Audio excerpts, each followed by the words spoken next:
ইমাম আহমদ বিন হাম্বলের একটা হাদিসের গ্রন্থ কিতাবুজ জুহুদ, এই গ্রন্থে 16 এবং 17 পৃষ্ঠায় একটা হাদিস বর্ণিত হয়েছে। রাসূল সাল্লাল্লাহু আলাইহি ওয়াসাল্লাম বলছেন, দাখালা জান্নাত রাজুলুন বিজুবাবিন ওয়া দাখালা নার রাজুলুন বিজুবাবিন। একজন ব্যক্তি জাহান্নামে প্রবেশ করবে একটা মশার কারণে, একটা মাছির কারণে। একজন ব্যক্তি জান্নাত প্রবেশ করবে একটা মশার কারণে, মাছির কারণে। হতবাক সাহাবায়ে কলু কাইফা তারা ইয়া রাসূলুল্লাহ, আপনি কি বলেন? একটা মশা একটা মানুষকে জান্নাতে নিয়ে যেতে পারে? একটা মশা একটা মানুষকে জাহান্নামে নিয়ে যেতে পারে? আপনি বলতে চাচ্ছেন কি? আল্লাহ রাসূল বলছেন, মার রাজুলান আলা কওমিন। দেখো এবার বুঝো তাহলে, দুইজন ব্যক্তি এই ফুলবাড়ি এলাকা দিয়ে পার হচ্ছিল। ওয়ালা হুসানাম, তাদের একটা মূর্তি ছিল। এই লোকের দাবি, ফুলবাড়ি এলাকার লোকের দাবি, মান মানবা আলাইনা খালি করার শাইয়া।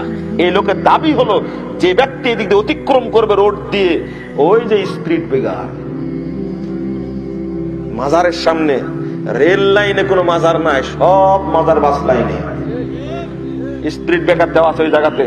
আর চাচ্ছে কিছু দেন কিছু দেন, আর আপনি দিয়ে দিলেন। বোকা ড্রাইভার দিয়ে দিল 10 টাকা, 5 টাকা দিয়ে দিল। এইটা ওয়ালাহুম সালাম, তাদের মূর্তি আছে। তাদের দাবি হলো এই দিক দিয়ে গেলে কেউ দান করে যেতে হবে। ফাকাল আলী আহাদুহুমা, দুইজনের একজনকে বলল, তুমি কিছু দান করো। ওই ব্যক্তি বলল, লাইসা ইনদি শাইইন উকাররু ইলাইহি, আমার কাছে কিছু নাই দান করার মতো, আমার কাছে কিছু নাই দান করার মতো। তখন তারা দাবি করছে, ওয়ালাউ কুনতা যুবাবা, তুমি যদি একটা মাছি মানত করতে পারো তাও মানত করো।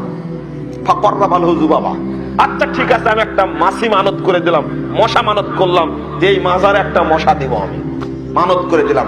আল্লাহর নবী বললেন, দাখালান নার, ওই ব্যক্তি জাহান্নামে চলে গেছে। ওর অন্য যতই নেকি থাক, 70 বার যদি হজ করা থাকে, 70 কোটি যদি মসজিদ তৈরি করে দেয়, যদি হাজার হাজার কোটি টাকা মানুষকে দান করে, সিয়াম পালন করে, যাকাত দেয়, ওই আমলের কোনো দাম নাই। ওই মশা দান করা মাত্রই সব শেষ। তাহলে আমি 1 টাকার কথা তো বলিনি আপনাদেরকে। দ্বিতীয় ব্যক্তিকে বলল, তুমি কিছু দান করো। ওই ব্যক্তি বলল, আমি আমার কাছে দান করার মতো কিছু নেই, তবে দান করলে আল্লাহর নাম ছাড়া কারোর নামে দান আমি করবো না। তাকে ধরে মারতে লাগলো, মারতে মারতে মারতে মারতে একবারে হত্যা করে ফেললো। আল্লাহর নবী বললেন, দাখালাল জান্নাহ, ওই ব্যক্তি জান্নাতে চলে গেছে। শিরিক না করার কারণে ওই ব্যক্তির যতই পাপ থাক না কেন, শিরিক না করার কারণে আল্লাহ তাকে জান্নাত দান করেছেন। আমি যেটা হাদিসটা আগে বললাম, পরের হাদিসের সাথে কি মিল হলো? অর্থাৎ শিরিক করে মারা গেলে ওর নেকি যতই থাক কোথায় যাবে? জাহান্নামে। আর শিরিক না করে মারা গেলে পাপ যতই থাক কোথায় যাবে? জান্নাতে। এই হাদিস দুটো দ্বারা এটাই প্রমাণিত হয়।